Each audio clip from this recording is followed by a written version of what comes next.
Hello students, आज हम second chapter की 5th वीडियो को स्टार्ट करेंगे। उसमें देखेंगे हम आज की क्लास में हम लोग क्या देखेंगे। आज की क्लास में हम लोग electric potential due to a dipole को स्टडी करेंगे। इसके अलावा आज हम इक्वी पोटेंशियल सरफेसेस के बारे में भी जानेंगे। ओके, तो बढ़ते हैं अपने फर्स्ट टॉपिक की तरफ, जो है electric potential due to a dipole. Okay, so let us do it.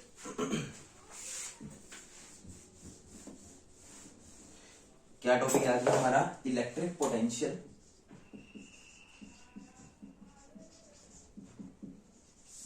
Due to a dipole. ठीक, एक डाइपोल का इलेक्ट्रिक पोटेंशियल, अभी तक हम मोनोपोल का यानी कि एक सिंगल चार्ज का इलेक्ट्रिक पोटेंशियल निकाल चुके हैं। उसका फॉर्मूला आया था हमारे पास में के क्यू बाय आर। तो उसके अलावा हमने पोटेंशियल का सुपरपोजिशन प्रिंसिपल भी स्टडी कर लिया है। पोटेंशियल का सुपरपोजिशन प्रिंसिपल क्या कहता है कि भाई जो पोटेंशियल्स हैं वो स्केलर क्वांटिटीज हैं, और अगर किसी भी पॉइंट के ऊपर मुझे पोटेंशियल निकालना है तो वो जितने भी चार्जेस स्पेस में प्रेजेंट हैं उनका पोटेंशियल का स्केलर सम होगा। ठीक है, तो the total potential at point P will be scalar sum of potential due to plus Q charge and the minus Q charge. तो हम क्या करते हैं, इसी को आगे बढ़ाते हैं। अब हम लोग क्या करते हैं, डाइपोल का पोटेंशियल को निकालते हैं। ठीक है, अब डाइपोल का अगर मुझे पोटेंशियल निकालना है तो मैं उसके लिए क्या करता हूं, इसके प्लस क्यू से चार्ज, ये एक बार हम लोग समझ लेते हैं कि पहले हमारे पास वैल्यूज क्या क्या है। मुझे क्या करना है, इस पी पॉइंट के ऊपर निकालना है पोटेंशियल अपना, जो कि ओरिजिन से आर डिस्टेंस की दूरी पर है और थीटा एंगल के ऊपर रखा हुआ है। Okay, from with the dipole moment vector, negative से पॉजिटिव आपका डाइपोल मोमेंट वेक्टर होता है, और ये हो गई डायरेक्शन उसकी, जिस डायरेक्शन में मुझे निकालना है थीटा एंगल पे। ओके, ये जो साइड है ये ए है, इतनी लेंथ, एंड ये वाली लेंथ भी आपकी ए है, जैसा कि आपको पता ही है टोटल लेंथ 2a के इक्वल होती है। ओके, सो ये हमें पता है। अब मुझे, मैं मान लेता हूं कि प्लस क्यू का जो है पी से डिस्टेंस जो है दैट इज r1, और ये डिस्टेंस है r2। तो बेसिकली मुझे अगर पोटेंशियल एट पी निकालना है, ठीक है, तो we know potential at P will be, ठीक है, उसको मैं v बोल देता हूं, जो निकलेगा उस पॉइंट पे v will be equal to v due to positive charge plus v due to negative charge, that is k q upon r1 plus k minus q upon r2। इसको आगे सोल्व करेंगे, k q आ गया हमारे पास में 1 by r1 minus 1 by r2 आ जाएगा। Okay, ये आ गया मेरे पास पोटेंशियल का फॉर्मूला। अब आमतौर पे हमें क्या होता है, हमें जो डिस्टेंसेस जो होते हैं वो कहां से दिए जाते हैं। आमतौर पर डिस्टेंस हमेशा ओरिजिन से गिवन होता है, मतलब आपको r1 और r2 की वैल्यू स्पेसिफिकली क्वेश्चन में कहीं भी मेंशन नहीं होगी। हमेशा जो है आपको r की वैल्यू बताई जाएगी और थीटा की वैल्यू बताई जाएगी, तो आपको उसकी मदद से r1 और r2 की वैल्यू को निकालना पड़ेगा, राइट। तो उसी को निकाल के यहाँ पे हमको पुट करना है, ताकि जो है हमारा आंसर r और थीटा की टर्म्स में आ सके बेसिकली। तो मैं क्या करता हूं, सिर्फ इसी चीज को r1 और r2 को r एंड थीटा की टर्म्स में निकालने के लिए हम क्या कर रहे हैं, इसके ऊपर हमने क्या कर दिया, एक परपेंडिकुलर ड्रॉ कर दिया इधर से। तो ये इस पॉइंट को मैं a बोल देता हूं, इस पॉइंट को मैं बोल देता हूं b। तो ये जो परपेंडिकुलर जो पॉइंट जहां से मिला है इसको मैंने m बोल दिया। इसी तरह से यहां पे भी अगर मैं परपेंडिकुलर ड्रॉ करना चाहूंगा तो पहले तो मुझे इस लाइन को एक्सटेंड करना पड़ेगा, ठीक है, उसके बाद इसके ऊपर एक परपेंडिकुलर ड्रॉ पाएगा। तो ये मैंने यहाँ पे परपेंडिकुलर ड्रॉ कर दिया, इस पॉइंट को मैंने बोल दिया n। तो एज यू कैन सी मैंने क्या करा है, बेसिकली दोबारा से मैंने जो है इस OP लाइन के ऊपर जो है A से एक परपेंडिकुलर ड्रॉ करा है एंड इधर से B से एक परपेंडिकुलर ड्रॉ करा है। तो AM is perpendicular to OP and similarly BN is also perpendicular to OP। Can you understand this part? अब अगर आपके डिस्टेंसेस, अगर जो पी पॉइंट है इज वेरी वेरी लार्ज, ठीक है, ये जो डिस्टेंस है वो बहुत ही ज्यादा बड़ा है, तो उस सिचुएशन में हम ये इमेजिन कर सकते हैं कि जितना ये जो डिस्टेंस है AP और ये जो डिस्टेंस है MP, ठीक है, ये बराबर है, ठीक है, we can consider them as approximately equals. ठीक है, हम इसको आइसोसेलेस ट्रायंगल मान सकते हैं उस सिचुएशन में ओनली, अगर ये डिस्टेंस बहुत ही ज्यादा बड़ा है, और उस सिचुएशन में मैं ये बोल देता हूं कि भाई जो एपी साइड है और एमपी साइड है वो बराबर है, ठीक है। तो for large distances, for large distance AP is approximately equal to MP. Similarly for large distance, अगर देखो ये साइड इस परपेंडिकुलर के बराबर है और ये जो साइड है BP ये जो है NP के बराबर है, and BP is approximately equal to NP. Can you understand all this part? अब मुझे क्या करना है, MP की वैल्यू निकालनी है किसके इक्वल है और NP की वैल्यू निकालनी है किसके इक्वल है। सबसे पहले हम इस पार्ट को कंसिडर करते हैं। देखो ध्यान से, ये निकालने के लिए मैं क्या करूंगा, मैं ट्रिग्नोमेट्री की थोड़ी सी हेल्प लेंगे हम लोग। क्या कि अब देखो अगर ये 90 डिग्री का एंगल है तो ये वाला एंगल भी 90 डिग्री का होगा, ठीक है। तो basically triangle AOM is a right angle triangle, ठीक है। और राइट एंगल ट्राइंगल जब भी होता है तो उस सिचुएशन में ये अगर आपका एंगल थीटा दे रखा है, ध्यान से देखो ये एंगल थीटा है, थीटा के सामने वाली साइड होती है परपेंडिकुलर, तो ये आपकी परपेंडिकुलर है, उसके साथ वाली साइड होती है बेस, और ये दूसरी साइड होती है आपकी, सबसे बड़ी साइड होती है आपकी हाइपोटेन्यूज। तो बेसिकली ये हुआ कि ये परपेंडिकुलर है, ये बेस है और ये आपका हाइपोटेन्यूज है इन ट्राइंगल AOM। ओके, अब अगर मुझे cos थीटा निकालना है तो cos थीटा किसके इक्वल होना चाहिए, cos theta that is in triangle AOM, cos theta will be equal to, एक तो आपका बेस हो गया यानी कि OM डिवाइडेड बाय OA, तो OM किसके इक्वल हो जाएगा, OM डिवाइडेड बाय A हो जाएगा यहां पे। Therefore OM will be equal to A cos theta. OM आपका किसके इक्वल आ गया, A cos थीटा के इक्वल आ गया। अब अगर मैं MP साइड की बात करूं, MP, can I write MP as OP minus OM। देखो अब यहां तक मैंने लिख लिया इसको, अब हम आगे इसको मैनिपुलेशन स्टार्ट करेंगे अपनी। AP is approximately equal to MP which is equal to, देखो MP यहां से यहां तक की जो साइड है MP किसके इक्वल है, OP माइनस OM के इक्वल है, OP माइनस OM, ये आ गया आपका AP। अब OP माइनस OM की जगह A cos थीटा पुट कर देंगे, OP की जगह R पुट कर देंगे, तो therefore AP is approximately equal to, OP की जगह R पुट कर दिया हमने, माइनस A cos थीटा, ये आ गया आपका AP, ठीक है। तो बेसिकली जो आपका AP साइड है यानी कि जो R1 है that is approximately equal to R minus A cos theta. देखो कैसे, ये पूरी की पूरी जो साइड है ये आपकी R है, ये जो इतना हिस्सा है ये आपका किसके इक्वल है, ये देखो ये आपका अभी हमने निकाला, ये आपका A cos थीटा के इक्वल है। तो R में से A cos थीटा घटा देंगे तो आपकी ये साइड आ जाएगी MP, और MP आपकी R1 के इक्वल है, तो therefore R1 is equal to R minus A cos theta, ठीक है। Therefore R1 is equal to R minus A cos theta, ये आ गया आपके पास में रिलेशन, ठीक है। ये आपके पास में इक्वेशन 1 थी, ये आपके पास में आ गई इक्वेशन नंबर 2। सिमिलरली जैसे यहां पर अगर एंगल थीटा था तो ये एंगल भी थीटा होगा, ठीक है। ये साइड भी A है तो ON साइड किसके इक्वल हो जाएगी आपकी, A cos थीटा के बराबर हो जाएगी सिमिलरली करके।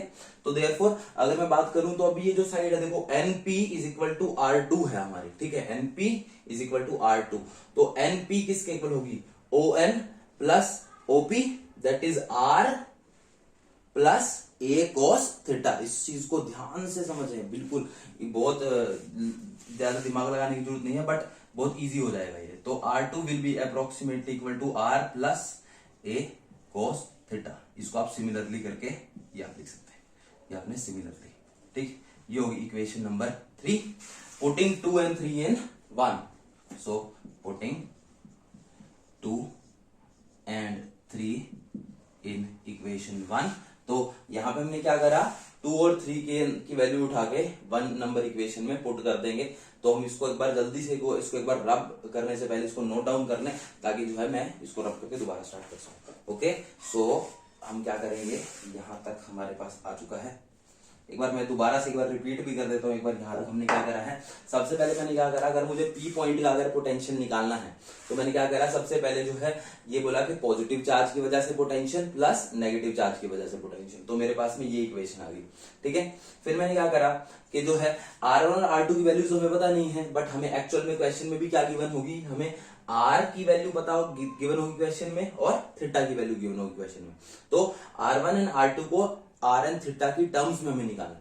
तो मैंने ये देखा उसको निकालने के लिए कि मैंने इधर से एक परपेंडिकुलर ड्रॉ कर दिया ए एम, इधर से दूसरा परपेंडिकुलर ड्रॉ कर दिया बी एन। तो जो ए एम जो होगी, जब यहाँ पे लग रही है, उस सिचुएशन में अगर P is very very far away from the dipole, उस सिचुएशन में क्या होगा कि जो साइड AP है और जो साइड MP है वो अप्रोक्सीमेटली हमारी बराबर हो जाएंगे। तो मैंने वही लिखा, for large distances AP is approximately equal to MP, and similarly जो साइड BP है और जो साइड NP है वो भी अप्रोक्सीमेटली हमारे बराबर होंगे, जैसा कि आपको इसमें भी थोड़ा थोड़ा आइडिया से दिख भी रहा होगा, ठीक है। तो वो हमने यहां लिख दिया। अब फिर मैंने बोला कि जो MP है साइड, व्हाट इज MP को निकालने के लिए अब मैं थोड़ा सा और इसको आगे बढ़ाऊंगा। कैसे कि भाई MP इन ट्राइंगल AOM, ये जो ट्राइंगल है AOM, परपेंडिकुलर बेस हाइपोटेन्यूज, अगर ये हाइपोटेन्यूज A है तो जो बेस होगा A cos थीटा हो जाएगा, परपेंडिकुलर होगा वो A sin थीटा हो जाएगा। मुझे सिर्फ A cos थीटा से फर्क है, तो मैंने सबसे पहले बेस की वैल्यू निकाली A cos थीटा। फिर मैंने ये बोला कि जो साइड MP है, MP will be equal to OP minus OM। So MP को हमने क्या बोल दिया, OP माइनस OM बोल दिया। फिर OP की वैल्यू पुट कर दी R, OM की वैल्यू पुट कर दी A cos थीटा। तो AP जो कि R1 है, R1 is equal to R minus A cos theta आ गया। सिमिलरली R2 जो है वो R plus A cos theta आ जाएगा। अब हम इनको 2 और 3 बोला हमने, और इसको इस 1 नंबर इक्वेशन में पुट करने वाले हैं। तो यहां तक आई होप आपको समझ आ गया होगा। अब हम इसके अंदर आगे बढ़ते हैं।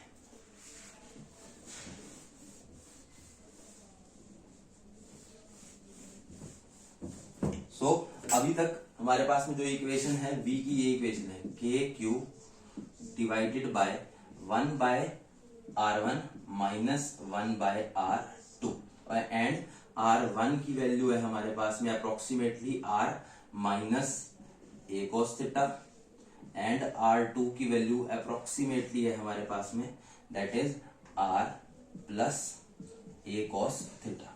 ये वैल्यू उठा के हम इसमें पुट कर रहे हैं। तो V is equal to KQ divided by 1 by R minus A cos theta minus 1 by R plus A cos theta. So बहुत इजीली आपकी जो पूरी की पूरी इक्वेशन है वो R और थीटा की टर्म्स में कन्वर्ट हो चुकी है। तो अब हमें इसको सोल्व करेंगे, K into Q divided by, नीचे हमारे पास में जो है इसका हम लोग एलसीएम लेंगे, तो R minus A cos theta R plus A cos theta, इसको ऊपर लेके इधर आएंगे तो R plus A cos theta, इसको इस तरफ लेके जाएंगे तो इधर तो माइनस का तो R और प्लस का A cos थीटा। R से R हो गया आपका कैंसिल, तो इक्वेशन क्या आ गई आपके पास में, K into Q A cos थीटा plus A cos theta 2A cos theta divided by A minus B, denominator में देखो A minus B A plus B, so A square minus B square that is R square minus A square cos square theta. ये आपके पास जो है equation आ गई है V की। Okay, this is your V। अब Q इंटू 2A क्या होता है, Q into 2A is P। So equation क्या बन गया आपके पास में, K P cos theta divided bye R square minus A square cos square theta. तो बेटा this is the general formula for the potential, general formula for the potential आपका ये है। ओके, सो इसको हम लोग यहाँ पे एक बार नोट डाउन कर लें, फिर इसको रब करेंगे, KP cos theta divided bye R square minus A square cos square theta. This is the general formula. Okay, अब अगेन फॉर लार्ज डिस्टेंसेस, बहुत ज्यादा डिस्टेंसेस के केस में क्या हो जाएगा, जो कि इन जनरली ट्रू भी होता है। कैसे ट्रू होता है सर इन जनरली, कि जो डाइपोल्स हैं, देखने के लिए हमने ऐसे बनाए हैं, डाइपोल एक्चुअल में कहाँ होते हैं, मॉलिक्यूलर लेवल पे डाइपोल्स प्रेजेंट होते हैं, ठीक है। जैसे HCl मॉलिक्यूल है, ये H पॉजिटिव, ये Cl नेगेटिव। उससे आप रियल लाइफ में जितने भी डिस्टेंसेस कंसीडर करें वो बहुत ही ज्यादा बड़े ही होंगे, ठीक है। चाहे मैं उससे 1 मीटर भी कंसीडर कर लूं, आधा मीटर भी कंसीडर कर लूं, इवन 10 सेंटीमीटर भी कंसीडर कर लूं मैं, वो डिस्टेंस भी एक डाइपोल के साइज से तो बहुत ही बड़ा होने वाला है। तो ये जो नीचे वाला आर स्क्वायर जो है वो एक्चुअल में ए स्क्वायर से बहुत ही ज्यादा बड़ा रहने वाला है, ठीक है, फॉर लार्ज डिस्टेंसेज अप्रोक्सीमेशन, ठीक है। सो उस सिचुएशन में मेरा इक्वेशन के अंदर क्या आ जाएगा, फॉर large distance, यानी कि if r is very very greater than a, v will be equal to k p cos theta divided by r का स्क्वायर। ये अप्रोक्सीमेटली ये फॉर्मूला आ गया आपके पास, k p cos theta by r का square. तो यहां से हमें क्या क्या चीजें पता लगती हैं, यहां से जो पहली चीज हमें पता लगती है वो ये है कि एक पॉइंट चार्ज के लिए पोटेंशियल जो है वो 1/r की तरह से वेरी करता है, kq/r।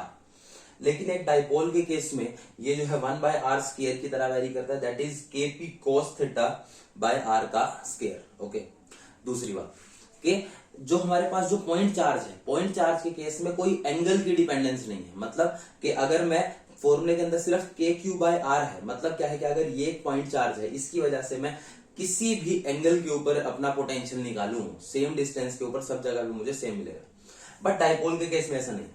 डाइपोल के केस में एंगल की भी एक डिपेंडेंस है जो कि cos थीटा मुझे दिख रही है, कि जब थीटा जो है 0 डिग्री होता है, यानी कि इस सिचुएशन में जब मैं थीटा 0 डिग्री कब होगा, जब यही पी पॉइंट जो है इस एक्सियल लाइन के अलोंग होगा, इस पॉइंट पे, यहाँ इस लाइन पे कहीं पे होगा ये, ठीक है। उस सिचुएशन में जो है मेरे पास में cos 0 डिग्री और फॉर्मूला बन जाएगा kp/r का स्क्वायर। यहीं पे अगर मैं बात करूं इक्वेटोरियल प्लेन की, तो इक्वेटोरियल प्लेन मतलब उस टाइम पे एंगल आपका कितना हो जाएगा, 90 डिग्री।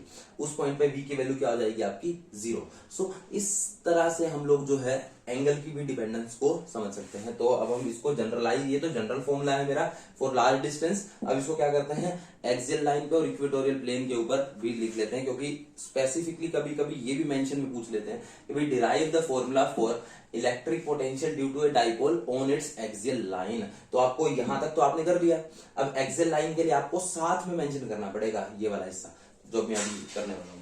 तो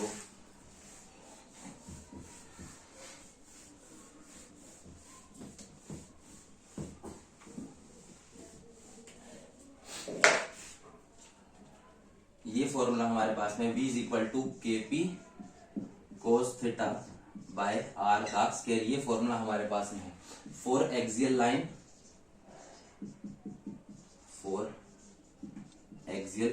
एक्सियल लाइन के केस में मतलब मैं इस लाइन की बात कर रहा हूं, यहां पे कहीं पे एग्जिस्ट करे अगर मेरा पॉइंट P, तो उस सिचुएशन में क्या करेंगे, हमारे पास में जो थीटा है उसकी वैल्यू क्या हो जाएगी, 0 डिग्री। तो इसकी वैल्यू पुट करते हैं, v will be equal to kp cos 0 degree की वैल्यू होती है 1, तो kp/r का स्क्वायर आ गया आपका, ठीक है। v is equal to kp/r का स्क्वायर।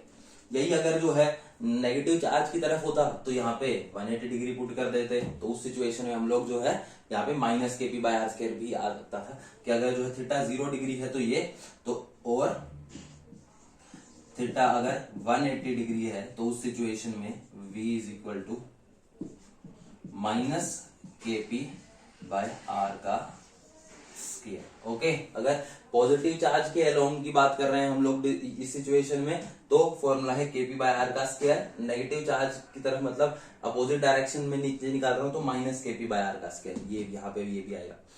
इंपॉर्टेंट पॉइंट है कि ये जो फॉर्मूला जो अभी हमने लिखे हैं यहाँ पे, ये फॉर्मूला केवल और केवल एप्लीकेबल है लार्ज डिस्टेंस पे। तो आप ये नहीं बोल सकते कि सर इनके बीच में अगर निकालना हो तो क्या मैं इन फॉर्मूला को यूज कर सकता हूं, तो नहीं। आप इन पॉजिटिव और नेगेटिव के बीच में अगर किसी पॉइंट के ऊपर आप पोटेंशियल निकालना चाह रहे हैं तो इस फॉर्मूला को आप कतई भी यूज नहीं कर सकते, बिल्कुल भी यूज नहीं कर सकते, ठीक है। आपको हमेशा लार्ज डिस्टेंस के ऊपर ही निकालने के लिए ये फॉर्मूला को यूज करना पड़ेगा, ओके। ये आ गया एक्सियल लाइन पे।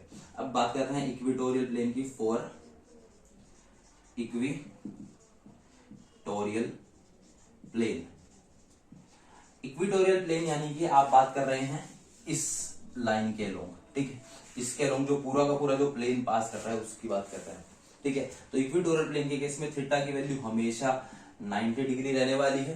सो उस सिचुएशन में v का फॉर्मूला क्या हो जाएगा, kp cos 90 degree that is 0। बहुत ही बढ़िया रिजल्ट है ये कि v इज इक्वल टू 0। क्या मतलब है इस बात का, इसका मतलब ये है कि भाई ये पूरे के पूरे प्लेन के ऊपर, इस पूरे यहां से जो मैंने इस तरह से हाथ इसके अंदर से कट करते हुए जो प्लेन बनाया इक्वेटोरियल प्लेन, इस पूरे के पूरे प्लेन पे r की वैल्यू कुछ भी हो मुझे फर्क नहीं पड़ता, v की वैल्यू हमेशा 0 रहेगी। चाहे मैं इस पॉइंट पे निकालूं r की वैल्यू इधर इधर इधर, r से कोई फर्क ही नहीं है, v की वैल्यू हमेशा 0 है। इस तरह के पॉइंट्स जहां पे v की वैल्यू कांस्टेंट हो हर एक पॉइंट के लिए, ऐसा प्लेन को हम लोग इक्विपोटेंशियल सरफेस भी बोलते हैं। क्या बोलते हैं, इक्विपोटेंशियल सरफेस। मतलब वो सरफेस जहां के हर पॉइंट पे पोटेंशियल की वैल्यू बराबर हो, ऐसे सरफेसेस को इक्विपोटेंशियल सरफेस भी बोलते हैं। तो this is one of the equipotential surface of a dipole, equipotential surface of dipole. ये 1 मार्क्स में बहुत बार आया हुआ क्वेश्चन है आपका, name one of the equipotential surface of a dipole. क्या डाइपोल के किसी इक्विपोटेंशियल सरफेस का नाम बताओ, तो क्या बताएंगे, equatorial plane is the equipotential surface of a dipole that has a value v is equal to 0। उसके ऊपर v की वैल्यू 0 होती है। तो ये आपका क्या था, फर्स्ट पार्ट था, that is electric potential due to a dipole. अब इसका एक न्यूमेरिकल ट्राई करते हैं, फिर हम लोग जो है अगले टॉपिक पढ़ेंगे अपने।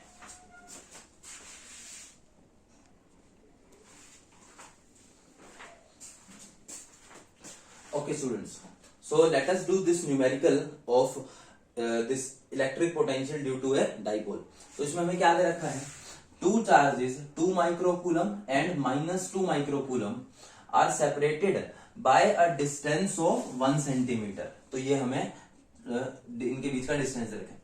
Find the electric potential due to this dipole at a distance of 100 metre. तो ये r दे दिया हमें, from it on its axial line mention कर दिया, तो theta is equal to 0 degree. Okay, तो सीधा सीधा फॉर्मूला हमें दे रखा है, आंसर निकालना है इसका। तो we know v is equal to kp cos theta by r का स्क्वायर। ओके, तो सबसे पहले बात करेंगे इस p की वैल्यू पुट करने के लिए। We have this q is equal to 2 into 10 की power -6 coulomb.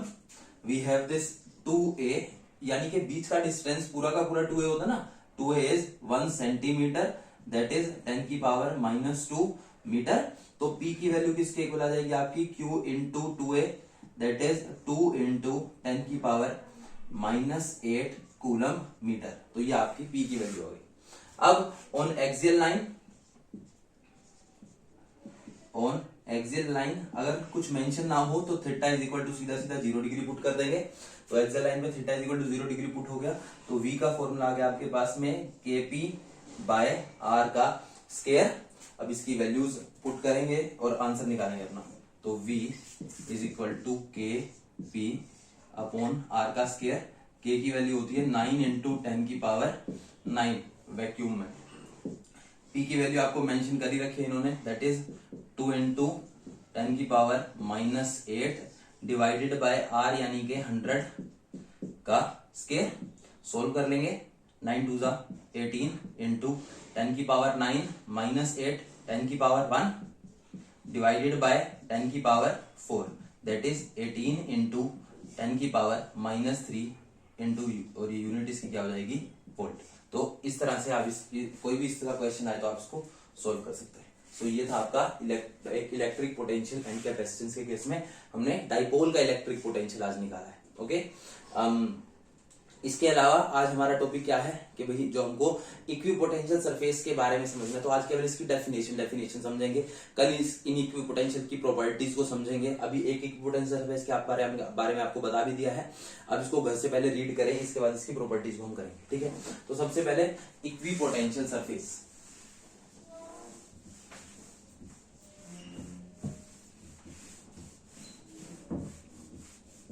Yes, so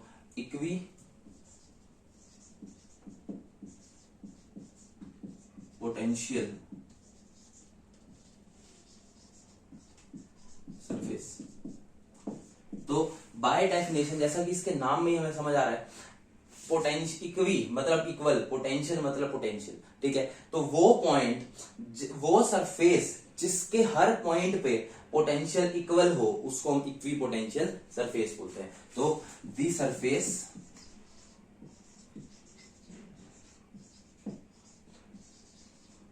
around a charge configuration